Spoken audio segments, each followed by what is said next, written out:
Welcome to Bad Influence, the only place you'll be able to see moving screenshots of the very latest games. Check this out, Streets of Rage 2.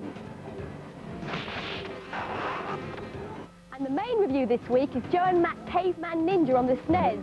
Our panel gives their opinion. And I'll be reporting from the world's leading virtual reality research lab. And it's pretty dangerous work, I can tell you. Z Wright, our American reporter.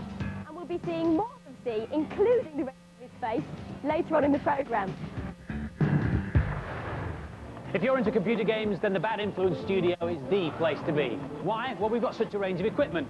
Everything from this, remember this, the 10-year-old BBC Micro, to the very latest in handhelds that Kate's got here. This is called a Quick Shot Supervision. What are you playing on it? I'm playing Chris Ball. Whatever you've got, it'll be things computers can do. Brad and Dina, our two Humanosaur characters, were created on a paint package like this one. If you use a computer to do your painting, you can do all the things that pens and papers can do, and more. For example, I can do freehand drawing here, but then I can choose a square brush and a bigger brush, any size or shape, and a different colour at the flick of a switch. And that O's not very good there, so I can choose any shape I want, be it a square or a circle, and get the perfect circle there. And then I rulers for lines. You can say where you want your line to begin, where you want it to end, let go, and hey presto. And you can use this airbrush facility as well. Oh, got a mistake there. Get rid of it in a flash. You can do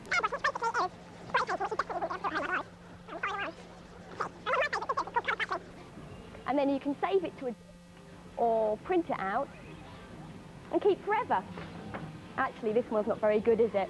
I think I'll give it to Andy as a present. I don't think Rolf Harris has got too much to worry about, has he? We'll be looking at other paint packages in more detail later in the series, including this, which is Super Mario Paint, which will be available for your SNES after Christmas. In the meantime, though, we do want to hear from you. If you've got computer-generated pictures, animations, graphics, anything we show on telly, we'll get this. Go on. The Bad Influence T-shirts. We'd also like to hear from you, well, if you've got any views on anything to do with computer games, consoles, video games, and we'll give you the address to write to at the end of the programme. In fact, the address and loads of other bits of information will be in what we're going to call the data blast. To access it, all you need is this, your humble video recorder. Video the last minute or so of the programme, including the credits, which is the boring bit where everybody who made the show's names goes across the screen. Then when you've done that, rewind it and play it back. But don't play it back at full speed, using your pause and your frame advance if you've got one on your video. Spool through it slowly, and up to 50 pages of information will be at your disposal, including, look at this, some excellent cheats. I didn't know these Batman level codes. Ah, hello you slimy furtlers. Namrud here. If it exists, I've cracked it. And quite frankly, you haven't. Right, we're going to start with something really easy for those of you with small brains and blue hedgehogs. Sonic. When he appears on the screen and waves his finger, press up, down, left, right, then quickly hit the A and start buttons together. All the levels are then listed on the screen, so you can select just which level you like. Violet, this is what level 2 looks like. Charming, that Namrud. You can't believe a word he says, except when it comes to tips and tricks. And there'll be more coming up in Data Blast at the end of the programme, so watch out for that. Now, every week we'll be reviewing the latest games. Our reviewers are all keen players, and they'll be trying out the games and letting us know what they think. This week's main review is Joe+Mac Caveman Ninja on the SNES. It's a prehistoric action-adventure.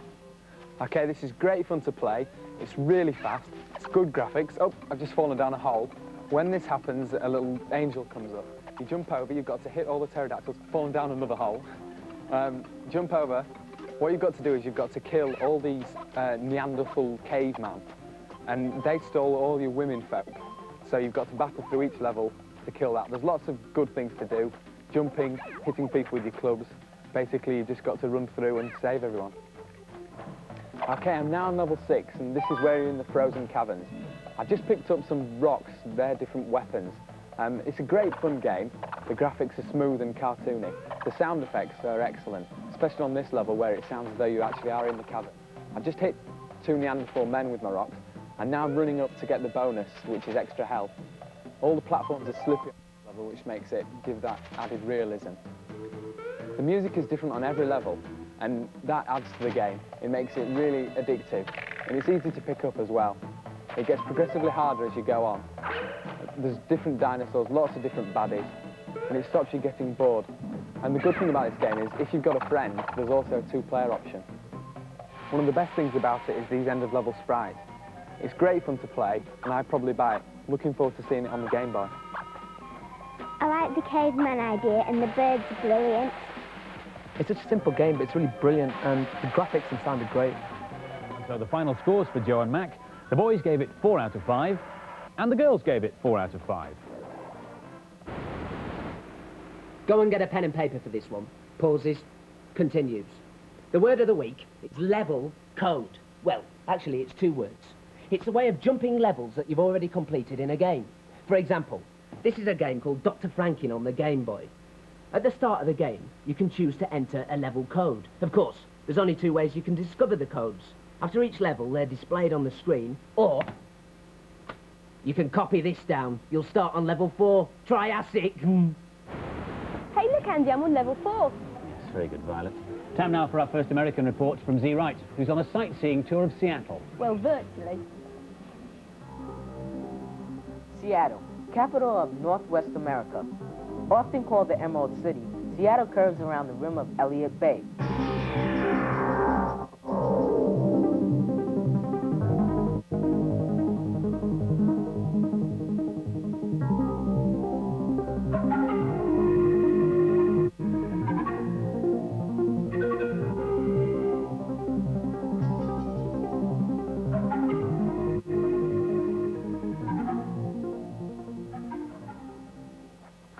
That has to be my best sightseeing trip ever, and I didn't have to walk a step. That fly-through view of Seattle only exists inside a computer, but it felt pretty real to me. It's called virtual reality, and it's one of the newest ways for computers to present complicated information. Until recently, you can only communicate with your computer in a much more boring way, feeding it commands through a keyboard or a mouse.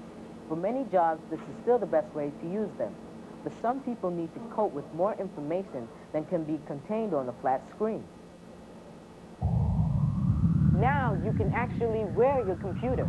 You're no longer on the outside looking in. The images and sounds go straight to your senses, giving you a complete experience. There's one TV screen for each eye, and these are stereo earphones.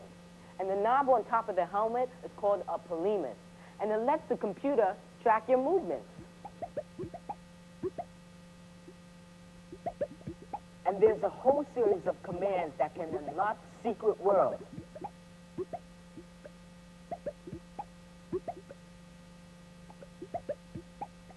This is the data glove. It uses fiber optics to tell the computer which way you want to go, up, down, forwards, or backwards. These fantastic worlds are not just fun to fly in, they demonstrate important new developments in computer science. They were made here at Seattle's Human Interface Technology Laboratory, or HITLab.